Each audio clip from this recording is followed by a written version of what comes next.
welcome to the Sunday show, everybody. I'm Spartacris with the Generational Gaming and Entertainment Network. Sorry, I'm a day late. Yesterday was Easter, so I spent the day with my family. But I have a lot of updates and a lot of things to go over today. I'm going to make up for it, and we have a ton of stuff to actually talk about. So I just kind of want to jump right in. Right before I do, check out the rest of the Generational Gaming and Entertainment Network, TheCaptain, One Shot, and ScytheX, just streaming throughout the week, random games. ScytheX is working on a few platinums, or at least a few story games for PS5, and you see a lot of Call of Duty.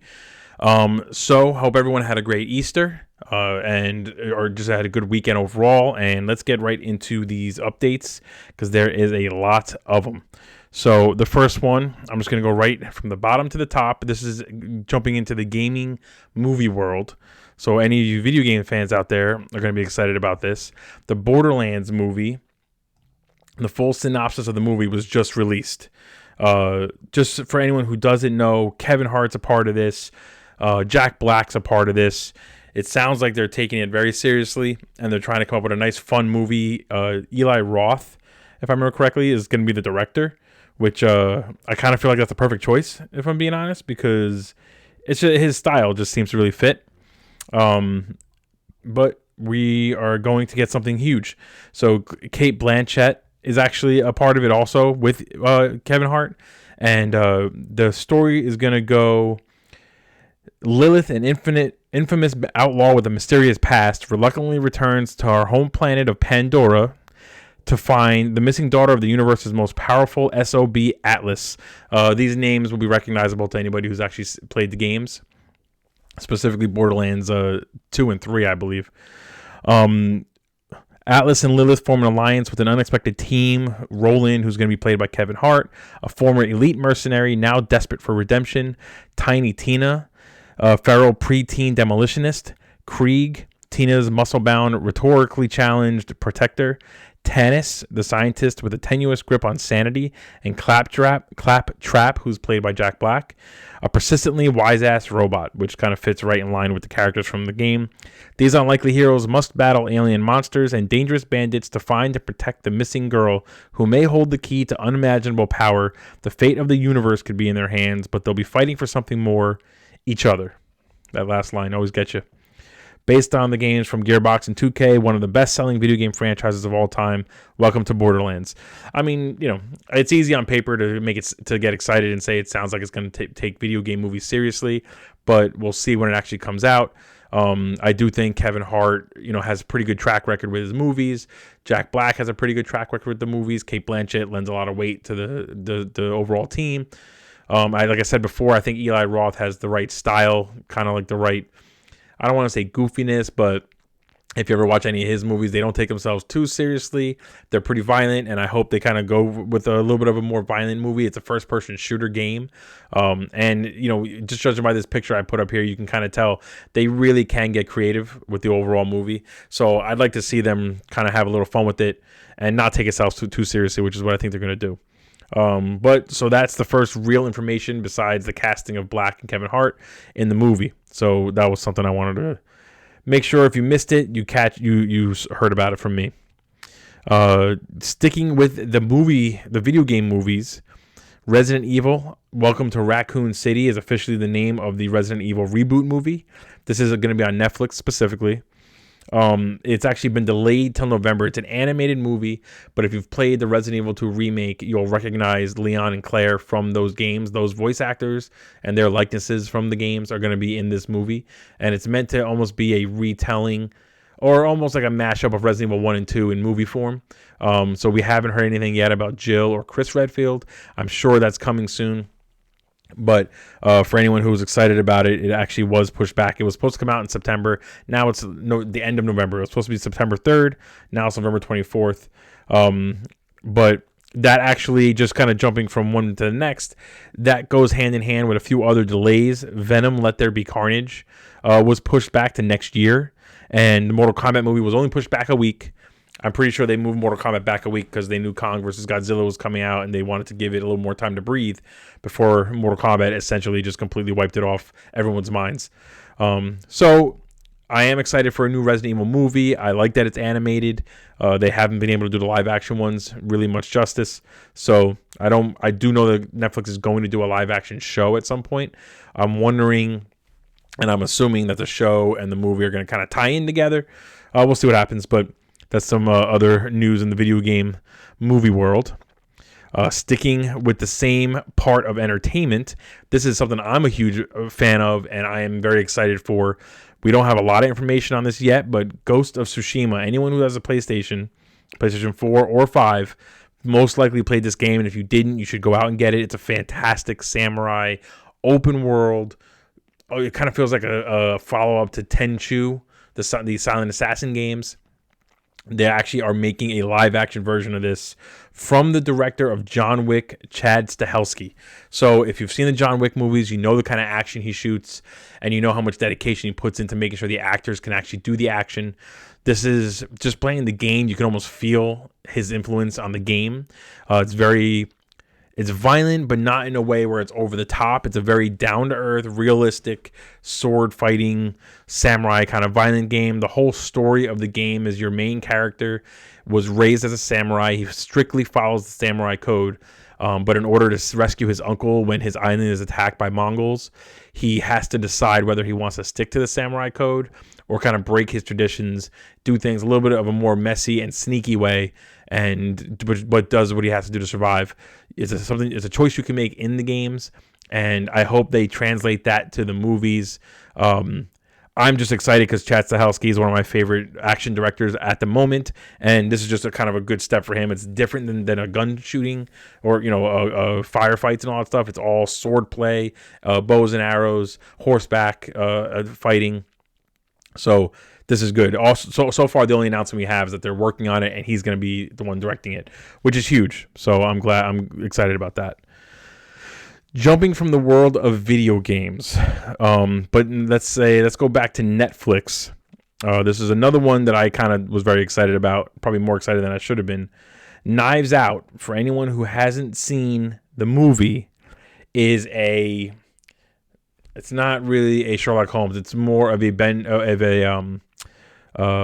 Murder on the Orient Express style movie. Daniel Craig plays a similar detective to the French detective in that movie. I can't think of his name now. I don't know why I can't think of it. He was played by Kenneth Branagh, but I can't think of his name. It's a whodunit. If you like murder mysteries, whodunit. This is directed by Rian Johnson, who directed The Last Jedi. I personally think that's one of my favorite Star Wars movies. This is a great little kind of mystery movie. It sets up the mystery right off the bat in a very quick and compelling way. It essentially tells you who did it in the middle of the movie and then leaves you to kind of watch as everyone tries to figure it out themselves, which you would think kind of ruins the mystery part, but it just makes it even more exciting throughout the movie. There's a couple of twists and turns, and it's worth watching if you haven't seen it. The news that was announced this week is that Netflix purchased the rights for the second and third movie. So we knew that there was going to be sequels out, but we haven't heard much since they said there were going to be sequels out. Netflix is actually going to be releasing the second and third part, which to me is a good thing because they are willing to put as much money into something as possible. They give the director free reign to do whatever they want, and they don't get involved. So that's I think big news. The second and third. So now, just so you're aware, though, you don't have to watch the first one in order to watch the second and third one. The only thing that's tying these together is Daniel Craig's character. He's essentially like a roaming private eye, and he will be basically the main detective on the next two movies. But you don't really expect any of the other characters to show up, because it's not that kind of thing. It's not some big universe or sequels in that sense. It's just different stories, different mysteries with him trying to solve them. But it was a very fun movie. Chris Evans in the first one gets to play against his type basically for the last 10 years. And you can just tell he has so much fun with the role. So good movie, and it's worth watching if you haven't seen it yet. Jumping from that to, let's see, where do we go from here? How about let's go to the TV world. And for anyone who missed it, if you haven't watched Rick and Morty, I would classify it as a more intelligent version of The Simpsons. It has a lot of DNA in the sci-fi world. It's essentially about Rick, who is in the picture here. He's the guy, the gray skinned guy with the blue hair. He's Morty, who's the other character's grandfather. He's a drunk, but he's also the smartest man in the entire universe. He's fully aware of the existence of multiple realities, infinite realities, I should say. And in each reality, there's infinite Ricks and infinite Mortys and infinite whatever, all kinds of scenarios. Each episode, there's not a huge running thread. There are a couple of storylines that carry over through seasons.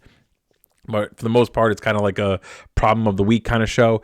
It is hysterical. It is much smarter than it has any right to be. It's created by Dan Harmon. For anyone who knows the kind of history, if you watched Community, then you'll know his kind of humor. This is right in line with that, and it's just fantastic. Season 5 will be coming out this year. I believe, let's just double check. I'm pretty sure it's sometime in the summer, June. Season 5 will be starting in June on FX. And then, sometime later it'll be on Hulu. It says June 20th will be the premiere. It's worth watching if you're looking for something smart, but also a little like kind of mindless where you don't fully have to pay attention. You will miss some jokes if you don't pay attention. I'll tell you that right now. But it's fast, quick, and witty. Great show. The season 5 trailer just came out, and I'll do a reaction to that at another time. But that's some big news for Rick and Morty fans. This show has a habit of just kind of appearing out of nowhere. They're all over the place with their release dates, and a lot of people weren't even sure if we were getting season 5 anytime soon. So this is huge news. But that's the TV world. So jumping from the TV world, let's go back to the movie world real quick. For anyone who's not aware, there is a Saw reboot coming out. A new trailer came out for it. It's called Spiral, from the book of Saw. It's essentially about a copycat killer. I want to say it's like 10 years later, following in the footsteps of the Jigsaw killer. And Chris Rock plays the main detective trying to figure out what's going on. It looks like he's the son of a detective who tried to find Jigsaw the first time. That cop is played by Samuel L. Jackson. It's not a comedy. I know you heard Chris Rock's name, but it's not a comedy. It's actually a serious movie, and if you watch this trailer, Chris Rock looks like he's doing a good job. And if Jordan Peele taught us anything, is that these comedians have a lot more to them than just some jokes.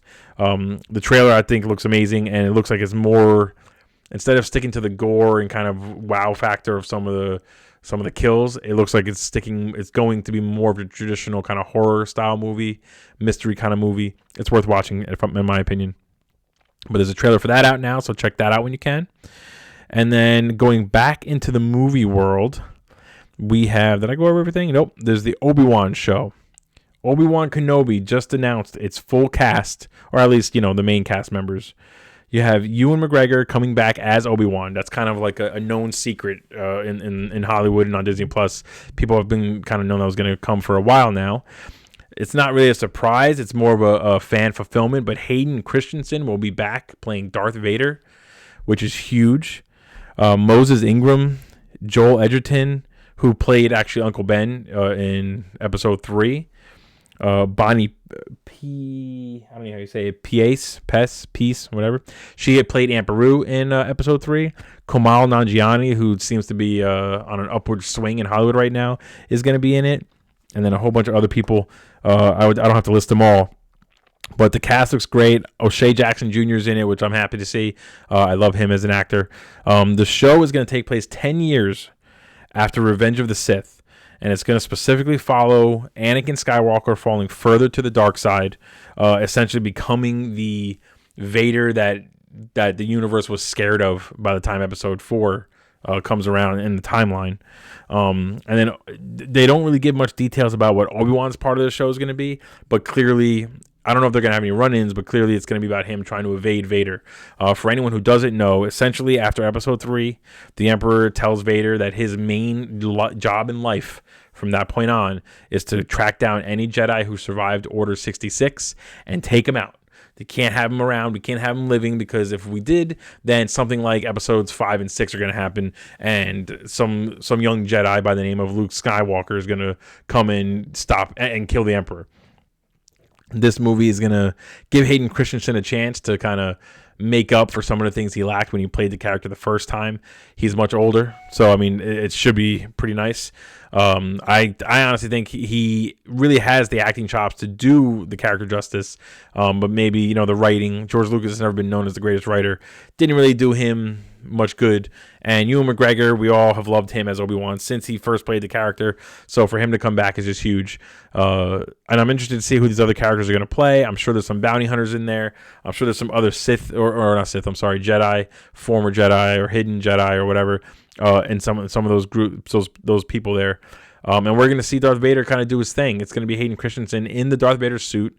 Because if you remember correctly, he was burned almost alive on Mustafar.